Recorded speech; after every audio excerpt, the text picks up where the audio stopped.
हरे कृष्णा। सभी को मेरा दंडवत प्रणाम। मेरा नाम हेमा देशपांडे है और आज हम अध्याय 10 जिसका नाम है भगवान का ऐश्वर्य, इसे देखने जा रहे हैं। तो चलिए हम पहले गुरु की प्रार्थना करते हैं और फिर ये विषय को हम आगे बढ़ाएंगे। ओम अज्ञानतिमिरान्धस्य ज्ञानाञ्जनशलाकया चक्षुरुन्मिलितं येन तस्मै श्री गुरवे नमः। गुरुर्ब्रह्मा गुरुर्विष्णु गुरुर्देवो महेश्वरा गुरुः साक्षात् परब्रह्म तस्मै श्री गुरवे नमः। श्रील प्रभुपाद की जय। पिछले अध्याय में हमें भगवान ने गुह्यतम ज्ञान के विषय में बताया। इस अध्याय में भगवान श्री कृष्ण स्वयं के विभूतियों के विषय में हमें बताएंगे, जिससे भगवान की महानता स्थापित होगी, भगवतता स्थापित होगी और इससे हमारा भगवान के प्रति आकर्षण, भगवान के प्रति समर्पण और बढ़ेगा। इस अध्याय में भगवान हमें और श्रेष्ठ ज्ञान बताने जा रहे हैं। इस अध्याय में भगवान हमें और गहराई तक लेकर जाते हैं।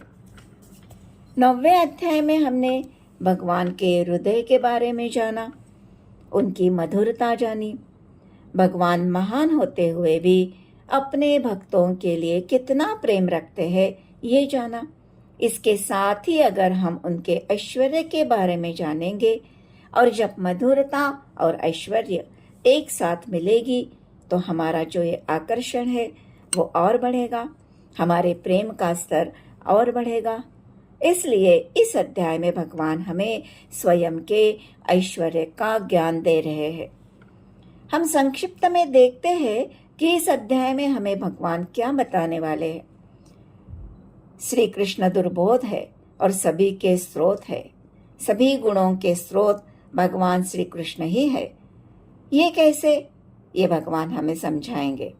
चतुश्लोकी गीता द्वारा भगवान हमें संबंध ज्ञान, अभिधेय ज्ञान और प्रयोजन ज्ञान के विषय में बताएंगे।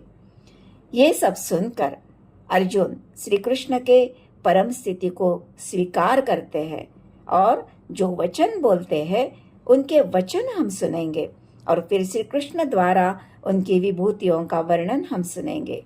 इस तरह इस अध्याय की रूपरेखा रहेगी। पिछले अध्याय में भगवान ने कहा, मन मना भव मद्भक्तो मद्याजी माम नमस्कुरु। उनका स्मरण हमें करना चाहिए। तो ये स्मरण हम कैसे करें?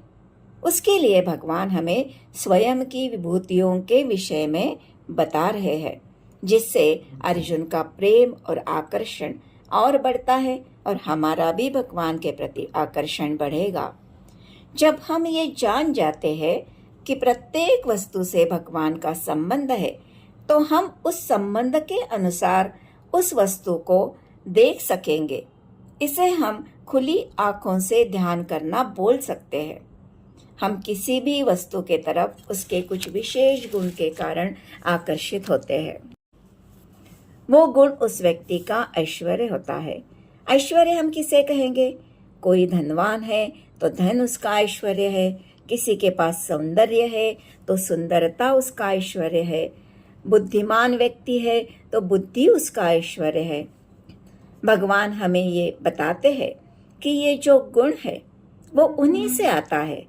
जब हमें ये समझने लगता है तो वो गुण के प्रति जो आकर्षण है उसे हम कृष्ण ही समझेंगे और इस प्रकार कृष्ण का स्मरण करना हमें आसान हो जाएगा। ये बात भगवान हमें समझाना चाहते हैं।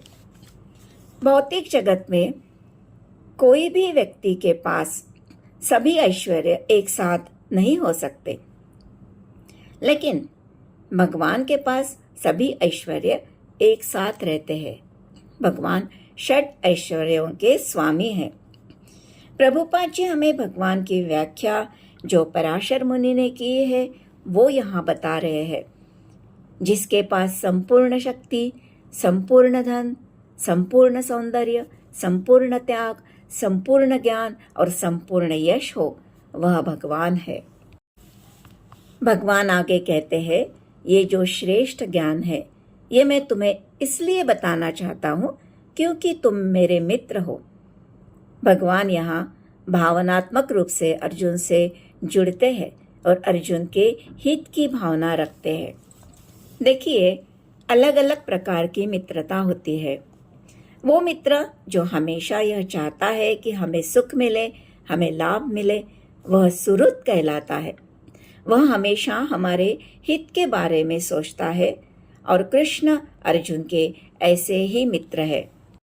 भगवान के प्रति प्रेम बढ़ाने के लिए हमें निरंतर उनके विषय में, उनकी महानता के विषय में, उनके ऐश्वर्य के विषय में भगवत गीता से, भागवतम से, हमारे आचार्यों से सुनना चाहिए।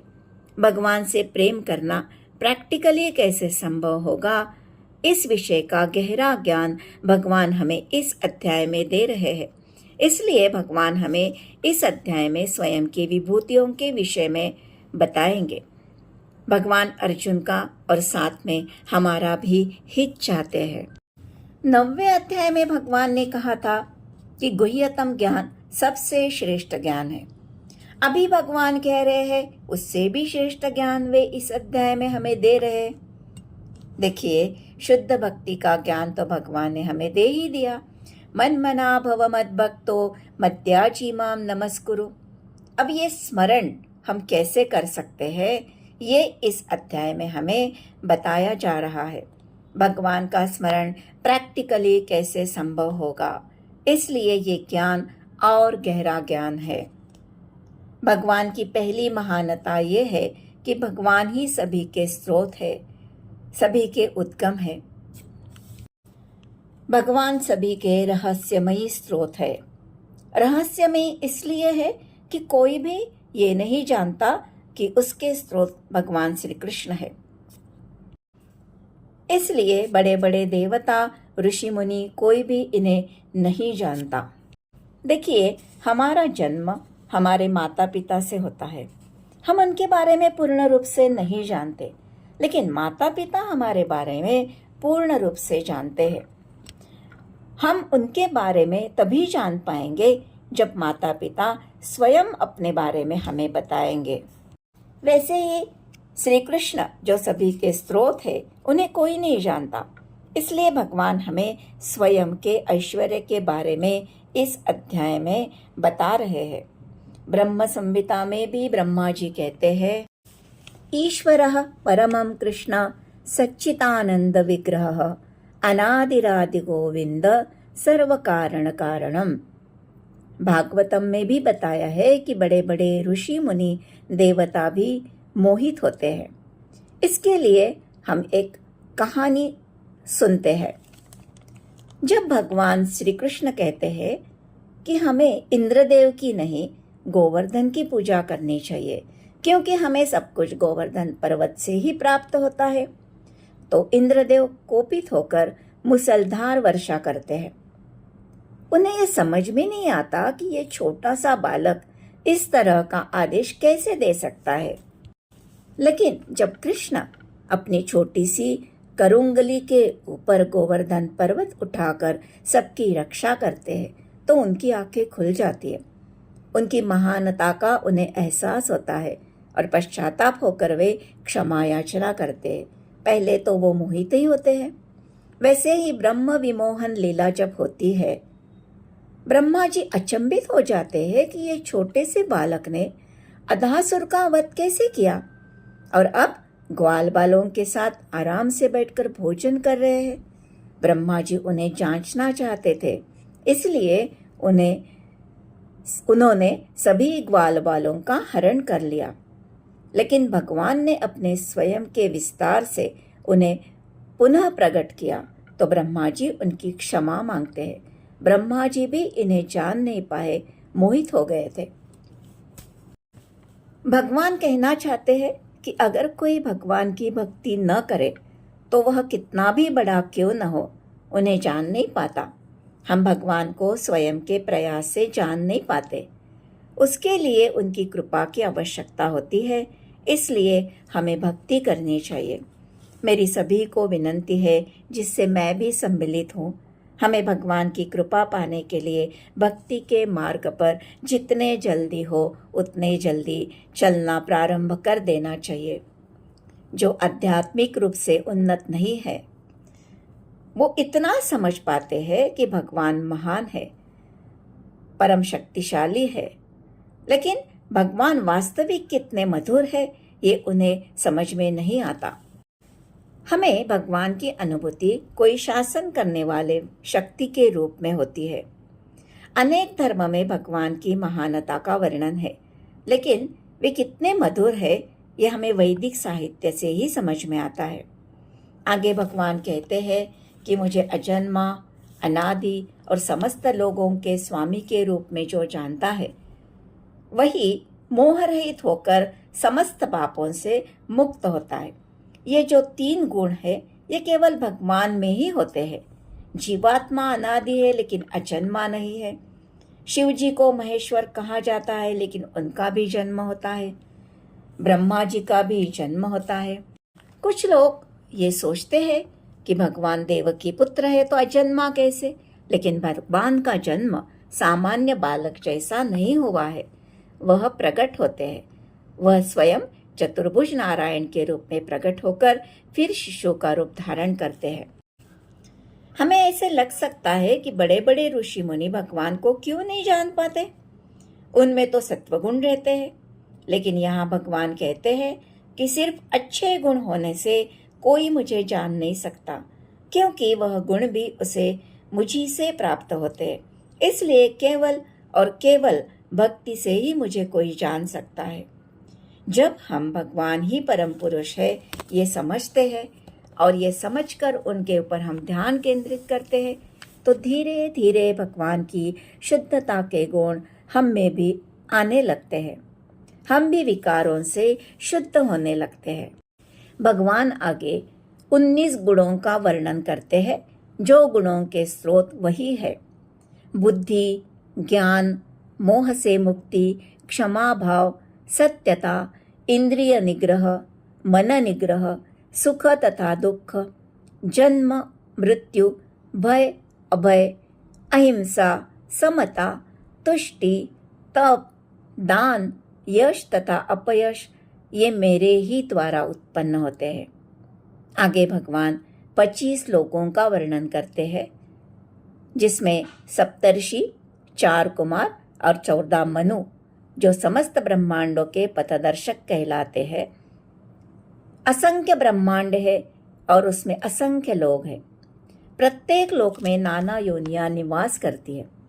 ये सभी इन्हीं प्रजापतियों से उत्पन्न होते हैं। कृष्ण की कृपा से 1000 दिव्य वर्षों तक तपस्या करने के बाद ब्रह्मा को सृष्टि करने का ज्ञान प्राप्त हुआ।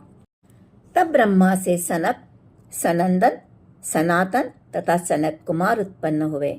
उसके बाद रुद्र तथा सप्तर्षि, और इस प्रकार फिर भगवान की शक्ति से सभी ब्राह्मण और क्षत्रिय का जन्म हुआ। ब्रह्मा को पितामह कहा जाता है और कृष्ण को प्रपितामह कहा जाता है। भगवान कहते हैं, जो ये जानता है कि मैं ही सर्व कारणों का कारण हूँ, जो मुझे तत्व से जानता है, वो किसी दूसरे विकल्प से भ्रमित न होकर मेरी भक्ति में तत्पर होता है। कृष्ण तत्व के जानने पर ही एकनिष्ठ भक्ति की जा सकती है। आगे भगवान 4 श्लोकों से, जिसे चतुश्लोकी गीता कहा जाता है, बहुत महत्वपूर्ण बातें बताते हैं। ये जो श्लोक है, ये भगवत गीता के सार कहलाते हैं। पहला श्लोक हमें भगवान से संबंध तत्व का ज्ञान देता है। भगवान का सृष्टि के साथ क्या संबंध है? भगवान कहते हैं, मैं समस्त आध्यात्मिक और भौतिक जगत का कारण हूँ। प्रत्येक वस्तु मुझसे ही उद्भूत होती है। नारायण से ही इंद्र, 8 वसु, 11 इंद्र, 12 आदित्य उत्पन्न होते हैं। इसलिए जो मुझे सर्व कारणों के कारण के रूप में जानते हैं, वे ज्ञान से प्रकाशित होते हैं और उसके बाद मेरी प्रेमा भक्ति में लगते हैं। अब हमें भगवान का सृष्टि के साथ क्या संबंध है, वो कैसे सभी के स्रोत है, सभी के उद्गम है, ये तो पता चला। उससे हमारे भक्ति में थोड़ी स्थिरता भी आई। लेकिन इसके बाद हमें क्या करना चाहिए, हमें कौन सी क्रियाएं करनी चाहिए, ये भी भगवान हमें इन श्लोकों में बताते हैं। और ये जो ज्ञान है ये अभिधेय का ज्ञान कहलाता है। भगवान कहते हैं मेरे विषय में परस्पर चर्चा करो। कृष्ण को भी ऐसी कथा सुनने में आनंद प्राप्त होता है। शुद्ध भक्त दिव्य प्रेमा भक्ति में रमे रहते हैं, भगवान में अपना मन और शरीर समर्पित करते हैं, वचन से भी एक दूसरे को ज्ञान प्रदान करते हैं। भगवान की भक्ति पुनर्जीवित करने का यह एक तरीका है। यह भक्ति बीज के सदृश है। यह बीज बो देने के बाद हरे कृष्ण महामंत्र से अंकुरित होता है और यह नियमितता से करने से बीज फलकर उसका पौधा बनता है और यह आध्यात्मिक पौधा क्रमशः तब तक बढ़ता है जब तक वह ब्रह्मांड के आवरण को भेद कर ब्रह्म ज्योति में प्रवेश नहीं करता। वहाँ भी बढ़कर उच्च लोक को प्राप्त करता है। गोलोक, वृंदावन, परम धाम और अंत में भगवान की चरण कमलों की शरण प्राप्त करके ही विराम पाता है और भगवान के प्रेम में लीन होता है। और तब वह एक क्षण भी भगवान के बिना नहीं रह पाता। जिस प्रकार मछली जल के बिना नहीं रह सकती, वह परम संतोष और आनंद का अनुभव करता है। आगे भगवान कहते हैं, जब भक्त इस प्रकार का कार्य करता है तो मैं ऐसे भक्त की सहायता करता हूँ।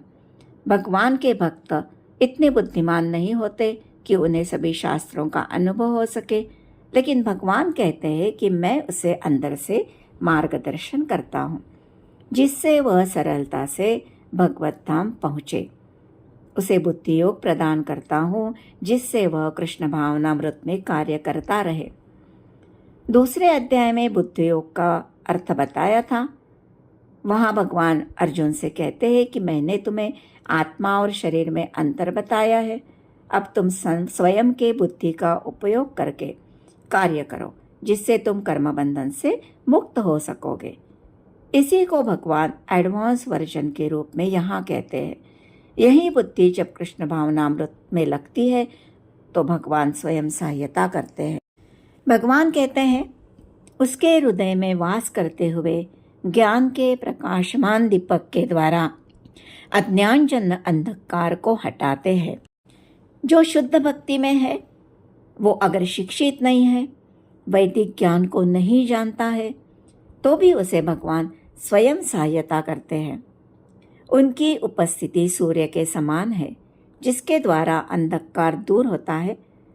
इस तरह कार्य से हमारा जो प्रयोजन है, हमारा जो लक्ष्य है, भगवान की प्रेमा भक्ति प्राप्त करना, वह साध्य होता है। इसे हम इस तरह समझ सकते हैं, एक धनी व्यक्ति का बेटा अपघात होने के कारण स्वयं की जो स्मृति है खो बैठता है। उसे वो जहाँ था वहाँ कोई नहीं जानता कि वह कहाँ से आया है, इसलिए उसका जीवन संघर्षमय हो जाता है। ऐसे व्यक्ति को उसके घर वापस लाने की प्रक्रिया क्या होगी? हमें पहले खोज करनी पड़ेगी। उसका किससे संबंध है, उसके माता पिता कौन है, वह किससे आया है। खोज करने के बाद उसके ऊपर हमें इलाज करना पड़ेगा। जब उसकी स्मृति वापस आएगी तो उसका संघर्ष खत्म होकर वो खुशी खुशी वापस अपने माता पिता के पास जाएगा। ये हमारी सबकी कहानी है। हम भगवान से दूर आ गए, उन्हें भूल गए, लेकिन वो नहीं भूले, वो हमें वापस घर बुलाना चाहते हैं। इस तरह हम संबंध ज्ञान यानी खोज, अभिधेय ज्ञान यानी उसके ऊपर इलाज, और प्रयोजन यानी खुशी खुशी अपने घर जाकर भगवान का प्रेम पाना, इस तरह ये तीन तत्वों को हम समझ सकते हैं। भगवान का यह ज्ञान सुनकर, उनकी बातें सुनकर अर्जुन बहुत प्रभावित होते हैं और श्री कृष्ण से अपना निवेदन देते हैं। अर्जुन कहते हैं, आप परम भगवान हो, परम धाम हो, परम पवित्र हो, परम सत्य हो। आप नित्य, दिव्य, आदि पुरुष, अजन्मा तथा महानतम हो। और ये बात मैं ही नहीं कह रहा, ये बात सारे ऋषिगण, नारद, देवल, असित और व्यास, ये भी यही कहते हैं। देखिए, शिष्य की प्रतिक्रिया बहुत महत्वपूर्ण होती है। अर्जुन समस्त शिष्यों का प्रतिनिधित्व कर रहे हैं। हमें गीता की हर बात को स्वीकार करना चाहिए, जैसे अर्जुन स्वीकारते हैं। भगवद गीता भगवान श्री कृष्ण की वाणी है, कृष्ण का तत्व ज्ञान है, इसलिए हमें उसे कृष्ण से या परंपरा से ही समझना चाहिए। आध्यात्मिक जीवन वैज्ञानिक है और प्रगति के लिए इस विज्ञान के सभी फॉर्मूले हमें अच्छी तरह से समझने चाहिए और उसका पालन करना है। फिर आध्यात्मिक सफलता मिलना निश्चित है। एक भी फॉर्मूला अगर छोड़ोगे तो सॉल्यूशन नहीं मिलेगा। ये इसलिए कहा जा रहा है कि गीता की हर बात को हमें स्वीकार करना चाहिए। आगे अर्जुन भगवान से प्रार्थना करते हैं, आपके दैवी ऐश्वर्य, आपके दैवी गुण, आपकी महानता, इसको हमें बताइए, जिसके द्वारा आप समस्त लोगों में व्याप्त है। इन सब के विषय में मुझे विस्तार पूर्वक बताइए। देखिए, अर्जुन ये सब सामान्य लोगों के हित के लिए पूछ रहे हैं और पूछते हैं कि मैं किस तरह से आपका निरंतर स्मरण कर पाऊंगा, आपको कैसे जान पाऊंगा और आपका स्मरण किन किन रूपों में किया जाए। ये प्रश्न हमारे जैसे सामान्य लोगों के लिए है। अर्जुन भगवान को विस्तार से उनके योग शक्ति का वर्णन करने की प्रार्थना करते हैं। भगवान कहते हैं, अर्जुन, मेरा ऐश्वर्य असीम है, लेकिन मैं अपने मुख्य वैभव युक्त रूपों का वर्णन करूँगा। भगवान यहाँ 81 विभूतियों का वर्णन करते हैं। भगवान की शक्ति को भौतिक वस्तु में देखना विभूति कहलाती है। ये भगवान का आध्यात्मिक वैभव नहीं, भौतिक वैभव है। भगवान का नृसिंह अवतार भगवान का अवतार है, लेकिन अगर भगवान ये कहते हैं कि मैं पशुओं में सिंह हूँ, तो ये एक विभूति है। ये दोनों का चिंतन करके क्या हमें समान लाभ मिलेगा? तो इसका उत्तर है नहीं।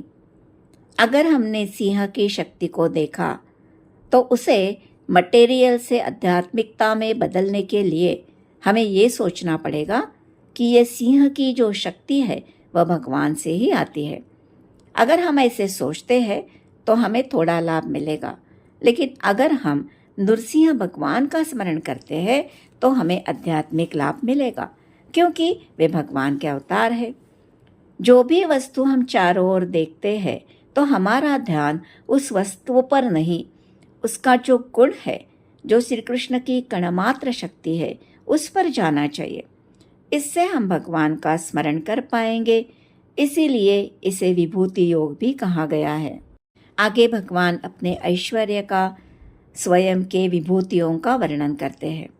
भगवान कहते हैं, मैं सभी जीव के हृदय का परमात्मा हूँ और समस्त जीवों का आदि, मध्य और अंत भी हूँ। आगे भगवान हर श्रेणी का वर्णन करके उस श्रेणी में स्वयं का प्रतिनिधित्व बताते हैं। किसी भी वस्तु का सार भी विभूति है।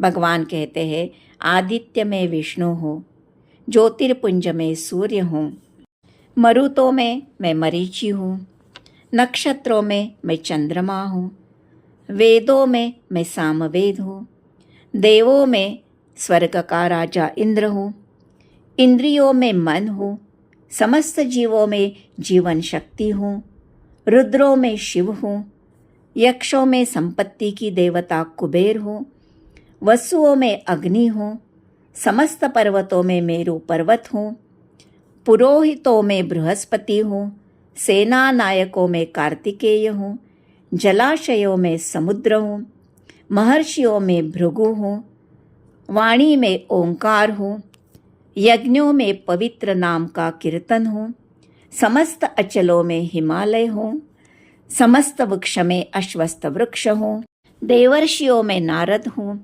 गंधर्वों में चित्ररथ हूँ, सिद्ध पुरुषों में कपिल मुनि हो, घोड़ों में मैं उच्च श्रवा हूँ, गजराज में मैं ऐरावत हूँ, मनुष्यों में राजा हूँ, हथियारों में वज्र हूँ, गायों में सुरभि हूँ, संतति उत्पन्न करने के कारणों में मैं कामदेव हूँ, सर्पों में वासुकी हूँ, नागों में अनंत हूँ, जलचरों में वरुण हूँ, पितरों में अर्घमा हूँ, नियमों के निर्वाहकों में मृत्युराज यम हूँ, दैत्यों में प्रहलाद हूँ, पशुओं में सिंह हूँ, पक्षियों में मैं गरुड़ हूँ, शस्त्रधारियों में राम हूँ, मछलियों में मैं मगर हूँ, नदियों में मैं गंगा हूँ, समस्त विद्याओं में मैं अध्यात्म हूँ और तर्कशास्त्र में निर्णायक सत्य हूँ।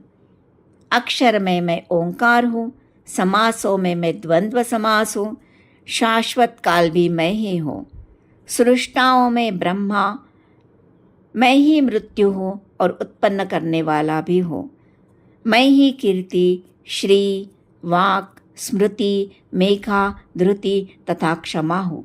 समस्त महीनों में मैं मार्गशीर्ष हूँ, ऋतुओं में वसंत ऋतु हूँ, चलियों में जुम्मा हूँ, तेजस्वियों का तेज हूँ, विजय, साहस और बलवानों का बल भी मैं ही हूँ।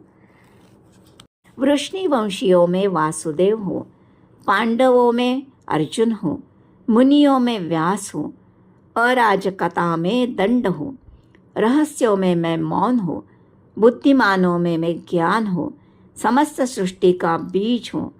इस तरह कुछ ऐश्वर्य का वर्णन करके अंत में भगवान कहते हैं कि ये सारा ऐश्वर्य, सौंदर्य, तेज मेरे तेज के एक स्फुल्लिंग मात्र से उद्भूत होता है। हमें ये समझना है कि जो भी गुण है भगवान ने हमें दिया है, इसलिए हमने किसी से ईर्ष्या नहीं करनी चाहिए। किसी से ईर्ष्या करना यानी भगवान से ईर्ष्या करना है। हमारे अंदर भी कुछ गुण है जो भगवान से ही आते हैं, इसलिए स्वयं में कुछ गुण नहीं ये कहना अज्ञानता है, और गुण है तो मेरे कारण है ये लगना भी अज्ञानता है। उनकी कृपा का सम्मान करना चाहिए। भगवान ने किसी को उच्च पद पर बिठाया है, उस पद का, इसलिए उस व्यक्ति का भी सम्मान करो। अपने सफलता में न घमंड रखे, न विफल होने पर शोक करे। ये ज्ञान हमारे जीवन में उपयुक्त होगा। हमें ये याद रखना है कि कृष्ण ने हमें शक्ति दी है, हमें गुण दिए हैं, तो कृष्ण वापस भी ले सकते हैं। आगे भगवान कहते हैं कि मैं एक मेरे छोटे से अंश से पूरे ब्रह्मांड को चलाता हूँ। एकांशेन स्थितो जगत, ये एकांशेन परमात्मा है और एक अंश के भौतिक रूप इसे विश्वरूप कहा जाता है। अर्जुन कहते हैं कृपा करके ये अंश को मुझे दिखाइए, आपके ये ऐश्वर्य को मैं देखना चाहता हूँ। परमात्मा के रूप में सारे ब्रह्मांड की समस्त वस्तुओं में प्रवेश कर जाने के कारण परमेश्वर का सारे भौतिक जगत में प्रतिनिधित्व है। ब्रह्मा जैसा विराट जीव से लेकर एक क्षुद्र चींटी तक सारे इसलिए विद्यमान है क्योंकि भगवान उन सब में प्रविष्ट होकर उसका पालन करते हैं। अर्जुन के कहने पर भगवान अब उनका विराट रूप का भव्य दर्शन अर्जुन को करवाते हैं। आगे का अध्याय है विराट रूप, इसे हम नेक्स्ट रिकॉर्डिंग में देखेंगे। ये अध्याय भव्य और दिव्य है, इसे आप बिल्कुल मिस नहीं करना। इसी के साथ ये भगवान के ऐश्वर्य का वर्णन करने वाला अध्याय को मैं समाप्त करती हूँ। ज़रूर आपको ये वैभव अचंभित करने वाला लगा होगा। प्लीज़ इसे लाइक, सब्सक्राइब और शेयर कीजिए ताकि बाकी लोग भी ये ऐश्वर्य को जान सके।